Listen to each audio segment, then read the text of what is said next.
अस्सलाम वालेकुम everyone, welcome back to my new video. क्या हाल चाल है आप सबके? उम्मीद है कि सब ठीक ठाक होंगे। मैं भी अल्लाह का शुक्र है बिल्कुल ठीक हूँ। आज मौसम जो ज़रा बहुत प्यारा हो रहा था। मैंने अपना व्लॉग जो है वो दोपहर से स्टार्ट कर लिया। ये ऑलमोस्ट 12 साढ़े 12 बजे का टाइम था जब मैंने अपनी बेटी को पढ़ा के फ्री हुई। तो मैंने सोचा कि अब जो है ना खाने की तरफ लग जाती हूँ। वैसे तो मैं नॉर्मली 10:30 से 11 बजे तक स्टार्ट कर देती हूँ अपना खाना बनाना, बट आज दोपहर के लिए कल मैंने पुलाव बनाया था तो फिर वो मैंने कहा कि दोपहर को हम वही खा लेंगे। तो आज ज़रा मैंने 12 बजे स्टार्ट कर लिया अपना खाना बनाना। आज मैं बना रही थी तोरी गोश्त। कुछ लोग इसको तोरी कहते हैं, कुछ लोग इसको तुरई कहते हैं, हम लोग इसको तुरई कहते हैं। हर जो क्या उसको कहते हैं शहर सूबा वगैरह जो होती हैं उनके लैंग्वेजेस ज़ाहिर सी बात चेंज होती हैं। खैर यहाँ पर मैं आज बनाऊँगी तोरी गोश्त। बिल्कुल सिंपल सा मतलब करूँगी मैं। सब कुछ चीज़ें वगैरह डाल के प्याज टमाटर तोरी गोश्त सब कुछ डाल के मसाले वगैरह डालकर ना मैं इसको प्रेशर लगा दूँगी, क्योंकि गोश्त को गलने में अलग से इतना टाइम लगता है और तोरी तो खैर इतनी टाइम नहीं लेती है, बुनाई में इसको टाइम लग जाता है। तो इस वजह से मैंने सोचा कि आज जो है ना मैं कर लूँ। खैर मैं उसके बाद इसको सारा कटिंग वगैरह करने के बाद आ गई थी किचन में और मैंने प्रेशर में जो है ना इसको तोरी को सबसे पहले डाला। वॉश मैंने कर ली थी इसको और इसके बाद जो है मैं इसके अंदर ऐड करूँगी गोश्त को। सब कुछ मैंने आपको जैसे कि बताया कि सारी चीज़ें जो है ना मैंने इकट्ठी बस रख दी थी। खैर उसके बाद मैंने इसके अंदर डाले थे 4 से 5 प्याज। नॉर्मल मैंने कटिंग की थी, कोई बारीक भी नहीं की थी और ना ही कोई मोटे मोटे प्याज काट दिए थे। बिल्कुल नॉर्मल साइज़ का जो नॉर्मल हमारे जो होते हैं उस तरह से मैंने प्याज काट लिए थे। 4 से 5 मैंने लिए हैं प्याज। और मौसम चूँकि बहुत अच्छा हो रहा था तो बस इसलिए मैं ज़रा ना इस टाइम पे काम हो जाता है किचन में, अदरवाइज़ तो बहुत ज़्यादा गर्मी होती है। उसके बाद मैंने यहाँ पे 4 से 5 अदद जो है ना वो टमाटर ले लिए थे। टमाटर को भी नॉर्मल साइज़ में मैंने कटिंग कर लिया था ताकि बुनाई में मुझे एटलीस्ट ईजी रहे। अगर मोटे मोटे काट लो ना फिर बुनाई करने में बड़ा मुश्किल होता है। उसको प्रॉपर कर चम्मच घुमाते रहो। खैर इसलिए मैंने जो है ना नॉर्मल जिस तरह मुझे लगा कि मैं इजीली बुनाई कर सकती हूँ आगे, तो मैंने फिर उस हिसाब से काट दिए थे। अच्छा खैर अगर आप लोगों ने मेरा चैनल ही ना सब्सक्राइब किया तो जल्दी से सब्सक्राइब कर दें, लाइक कर दें, कमेंट कर दें एंड आल्सो शेयर भी कर दीजिएगा याद से। अच्छा ये जो है ना मैंने 2 बॉक्स ऑलमोस्ट जो है ना पानी के डाले थे और बाद में मुझे रियलाइज़ हो गया पानी थोड़ा सा ज़्यादा हो गया। मुझे एक ठीक था लेकिन मुझे ना बहुत डर लगता है कि मेरा सालन ना जल जाए। प्रेशर के फटने से बहुत डर लगता है। खैर पहले तो बहुत ज़्यादा लगता था, अब तो अल्लाह का शुक्र है काफ़ी बेहतर हो चुकी हूँ। यहाँ पे मैंने प्रेशर लगा दिया था और उसके बाद जी यहाँ पे फ्री भी हो गई मैं प्रेशर से। गोश्त मैंने ऑलमोस्ट जो अगर आपने मटन आप बना रहे हैं मटन में, मैंने मटन में बनाया था तो 15 मिनट्स इज़ इनफ। अगर आप बीफ में बना रहे थे तो 20 से 25 मिनट्स भी आपको लग सकते हैं। खैर मेरी बेटी गई हुई थी अपनी पप्पो की तरफ तो मैंने कहा वाई नॉट, इसका प्रॉपर एक फ़ायदा उठाया जब मैंने अपने नूडल्स फेवरेट नूडल्स जो है ना वो बनाए, क्योंकि स्पाइसी होते हैं। मेरी बेटी वैसे नूडल्स माशाल्लाह बहुत शौक़ से खाती है तो उसके लिए जो है ना हम लोग प्लेन नूडल्स जो होते हैं ना सूप वाले, मैं वो ले लेती हूँ। फिर वो मतलब मैं भी खा सकती हूँ, वो भी खा सकती हैं, लेकिन ये चूँकि बहुत ज़्यादा एक्स्ट्रा स्पाइसी होते हैं तो उस वजह से ना मैं उसके सामने खाती ही नहीं हूँ कि ज़ाहिर सी बात है फिर वो उसका भी दिल करेगा खाने का। खैर यहाँ पर जो है ना मैं नूडल्स, पता नहीं क्यों आजकल मुझे इतना कोई मज़े के लग रहे हैं ना ये noodles, I don't know why. मैं रेगुलर खाऊं बट मैं अपनी बेटी की वजह से नहीं खाती हूँ। खैर यहाँ पे नूडल्स जो है ना वो बनकर रेडी हो गए थे। नूडल्स को अब जल्दी जल्दी से खाते हैं because I am so excited. अच्छा ये बिल्कुल कोरियन टाइप लगते हैं, स्पाइसी भी हैं, कोरियन टाइप लगते हैं, बट ये कोरियन नहीं है आई थिंक सो। अब पता नहीं कौन सी कंपनी के हैं, नूडी कंपनी में भी लिखी हुई है कॉर्नर पर, बट ये बहुत मज़े के हैं, फ्लेवरफुल हैं। जो कोरियन नूडल्स हैं ना वो फ्लेवरफुल नहीं होते, जो स्पाइसी 3x 4x या 2x स्पाइसी होते हैं ना वो ना कोई फ्लेवर नहीं होता, बस एक स्पाइसी आपको लग रहे होते हैं। बट ये जो है ना बहुत मज़े के हैं। खैर नूडल्स खाने के बाद मैंने कहा जल्दी से बर्तन भी धो लिए जाएँ तो ज़्यादा बेहतर है, क्योंकि बर्तन ज़रा ज़्यादा हो गए थे। दोपहर को मैंने बर्तन धोए नहीं थे, मैंने कहा दोपहर के बाद ही बर्तन धोऊँगी।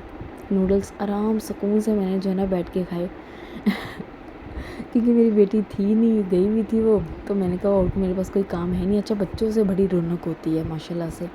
नो डाउट बच्चे तंग करते हैं, लेकिन जब मतलब मैं वैसे कह रही होती हूँ कि मेरी बेटी बड़ा तंग करती है, तंग करती है, तंग करती है, लेकिन जब वो गई हुई है ना, तो पता नहीं क्यों ऐसा कोई सन्नाटा हुआ है ना, मुझे ऐसा लग रहा है इतने, हालांकि मैंने इस ब्लॉग में आपको देखने को मिलेंगे मैंने इतने काम किए हैं, बट ऐसा लग रहा था जैसे कोई काम ही नहीं है मुझे।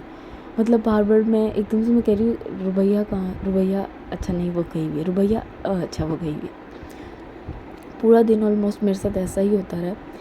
बट मैंने कहा जो जो काम है उनको जल्दी जल्दी से कर लूँ। बर्तन धोने के बाद ना मैंने अपने हस्बैंड के कपड़े प्रेस करने थे, क्योंकि गर्मियाँ हैं और यहाँ पे कपड़े भी प्रेस हो गए थे। गर्मियों में जो है ना वो शलवार कमीज पहनते हैं रेगुलर बेसिस पे, और वैसे जो ओवरऑल जो है ना मौसम ठीक हो या फिर सर्दी हो तो वो पैंट शर्ट पहन लेते हैं। तो हाथ के जो है ना इस्त्री भी हो गए थे कपड़े। फिर उसके बाद मैंने कहा इस्त्री हो ही गए हैं तो एक और काम जो है आटा गूँधना था। रात को चूँकि रोटियां बनानी होती हैं तो इस वजह से जो है ना अब आटा ज़रा मुझे कम लग रहा था, मैंने आटा गूँध लिया। खैर आटा गूँध रही हूँ मैं, और अच्छा पता नहीं क्यों मैं एक हाथ से ही क्यों गूँधती हूँ, मुझे इस बारे में नहीं पता। इस वजह से शायद कि दूसरी रिंग उतारते हुए मेरा दिल नहीं कर रहा होता है कि मैं रिंग क्यों उतारूँ। खैर मैंने बहुत से लोगों को देखा है, मतलब 99% शायद दोनों हाथों से ही कर रहे होते हैं, बट मैं एक हाथ से करती हूँ। मुझे नहीं पता इस बारे में क्यों मैं ऐसा करती हूँ।